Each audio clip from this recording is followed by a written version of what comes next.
Hi friends, welcome to news pocket. Trump రీసెంట్గా మన ఇండియాపై టారిఫ్లు విధించాడు. 25% టారిఫ్లతో పాటు పైన అదనపు సుంకాలు కూడా ఉంటాయని ట్రంప్ చెప్పేశాడు. దీంతో మన ఇండియాలో చాలా పన్ను భారం పడనుంది. అంటే మన ఇండియా నుంచి అమెరికాకు ఎక్స్పోర్ట్ అయ్యే వస్తువులు చాలా ఖరీదైపోతాయి. దీనివల్ల మన ఇండియాకు కాస్త లాసే ఉంటుంది. అయితే దీనిపై మన ఇండియా ట్రంప్తో ఎలా డీల్ చేయాలా అన్న దానిపై ఆలోచిస్తూ ఉంది. మన పార్లమెంట్లో కూడా మన కేంద్ర మంత్రి అదే చెప్పారు. దీనిపై మనం ఆలోచిస్తూ ఉన్నాం. దీనికి ఎటువంటి యాక్షన్ తీసుకోవాలి అనే దానిపై ఇంకా కసరత్తు చేసి ఆ తర్వాత దీనిపై ఆలోచిస్తాము అని ఇండియన్ గవర్నమెంట్ కూడా చెప్పేసింది. అయితే ట్రంప్ అనేటోడు ఒక పిచ్చోడు అన్నట్టు. ఆ పిచ్చోడితో మనం మూర్ఖంగా డీల్ చేయడానికి పోకూడదు.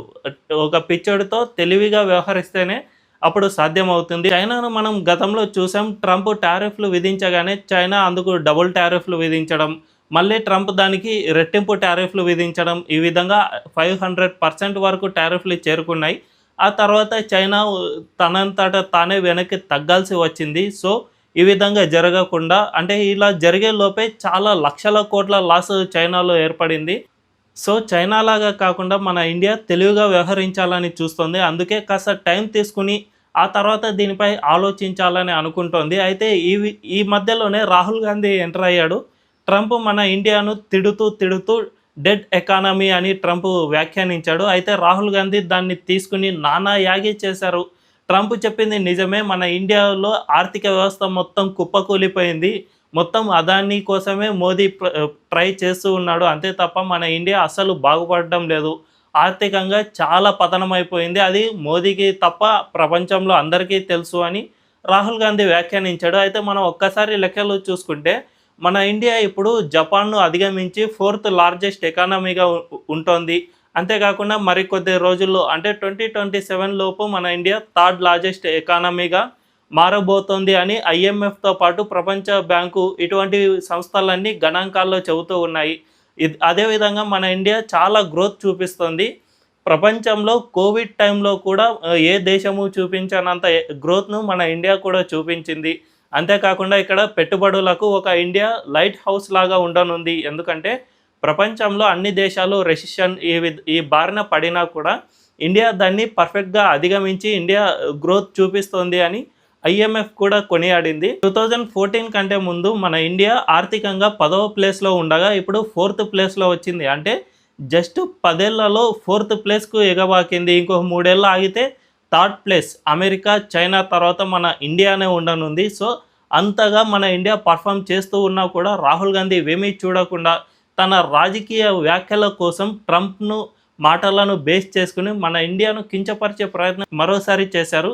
ఈసారి ఏకంగా ట్రంప్ వ్యాఖ్యలను సమర్థిస్తూ వచ్చారు. డైరెక్ట్గానే నేను ట్రంప్ వ్యాఖ్యలను సమర్థిస్తున్నాను అని కూడా చెప్పేశారు. దీన్ని బట్టి చూస్తే రాహుల్ గాంధీ మన ఇండియాను బద్నాం చేసినా పర్లేదు, నాకు ఓట్ బ్యాంకు వస్తే చాలు అనే విధంగా ఆలోచిస్తూ ఉన్నట్టు కనిపిస్తుంది. అయితే ఇక రాహుల్ గాంధీని మనం పక్కన పెట్టేస్తే ఇప్పుడు ఇండియా ట్రంప్కు వ్యతిరేకంగా ఏమేమి చర్యలు తీసుకునే అవకాశం ఉందో ఇప్పుడు చూద్దాం. ఫస్ట్ ఇమ్మీడియట్ ఎఫెక్ట్గా మన ఇండియా అమెరికన్ F-35లను కొనే ప్రసక్తే లేదు అని తేల్చి చెప్పేసింది. దీనిపై బ్లూంబర్గ్ రిపోర్ట్ అంటే అమెరికాకు చెందిన ఒక పత్రిక దీనిపై కథనాన్ని రాసేసింది.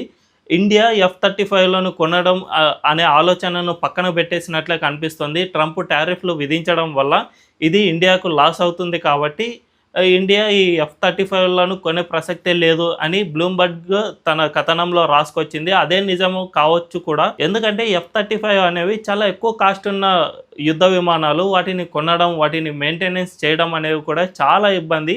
అయినా కూడా మన ఇండియా ట్రంప్తో కాస్త డీల్ కుదుర్చుకోవడంలో భాగంగా F-35లను కొంటాము అని లీక్స్ ఇస్తూ వచ్చింది. అందుకు ఆలోచన చేస్తూ వచ్చింది కూడా. అయినా కూడా ట్రంప్ దాన్ని అసలు పట్టించుకోలేదు. జస్ట్ కన్సిడర్ కూడా చేయలేదు.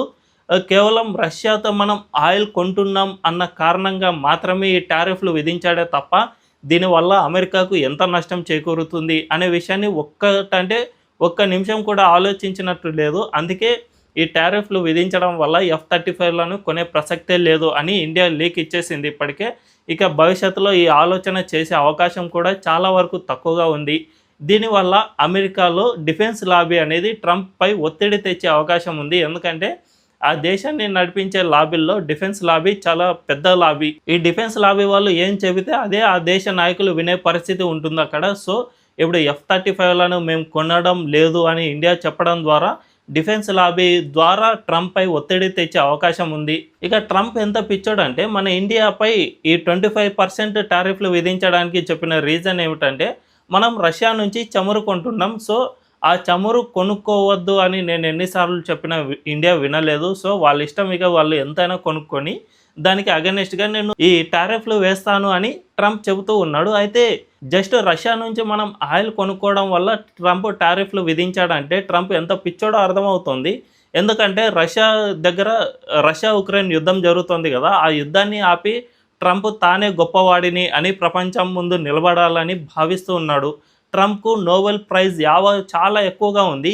ఈ నోబెల్ ప్రైజ్ యావ వల్లే ఈ రెండు దేశాల మధ్య యుద్ధాన్ని ఆపేయాలని చాలా ప్రయత్నాలు చేస్తూ ఉన్నాడు. కానీ అది కుదరడం లేదు. ఎందుకంటే ట్రంప్ ఇప్పటికీ జస్ట్ ఉక్రెయిన్ వైపు నుంచే మాట్లాడుతున్నారు తప్ప రష్యా గురించి అసలు ఆలోచించడం లేదు. దీనివల్లే రష్యా యుద్ధం ఎందుకు ఆపుతుంది? అసలు ఆపదు. అదే సమయంలో రష్యా నుంచి మనం ఆయిల్ కొనుక్కుంటున్నాం. మనం జస్ట్ ప్రపంచంలో ఎక్కడైతే చీప్ ఆయిల్ లభిస్తుందో అక్కడి నుంచే కొంటాం అంతే తప్ప యుద్ధం జరుగుతుంది కదా అని కాస్ట్లీ ఉన్న ఆయిల్ను కొనుక్కుంటే మన దేశ ప్రజలు అంతిమంగా నష్టపోతారు.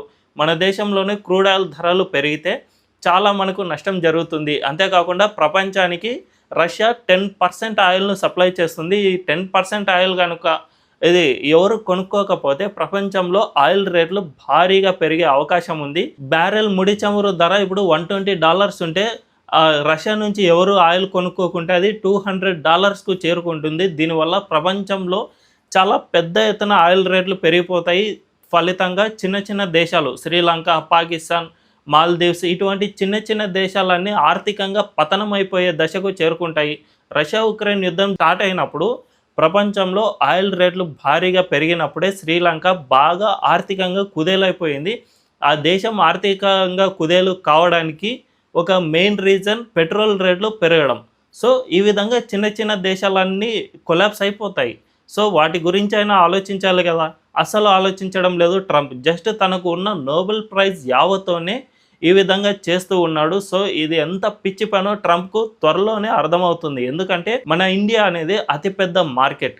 మన ఇండియాను కాదని ప్రపంచంలో ఎక్కడ మార్కెట్ చేయలేరు. టెక్నాలజీలో ఒక సామెత ఉంటుంది, ఇండియాలో సక్సెస్ అయితే ప్రపంచంలో సక్సెస్ అవుతారు అనే సామెత టెక్నాలజీలో బాగా ఉంటుంది. సో మన ఇండియాను గనుక వదులుకుంటే ట్రంప్ చాలా వరకు నష్టపోయే అవకాశం ఉందని అంటారు నిపుణులు. ఈ వీడియో కనుక మీకు నచ్చినట్లయితే మా ఛానల్ను ఖచ్చితంగా లైక్ చేయండి అండ్ సబ్స్క్రైబ్ చేసుకోవడం అస్సలు మర్చిపోవద్దు. Thank you.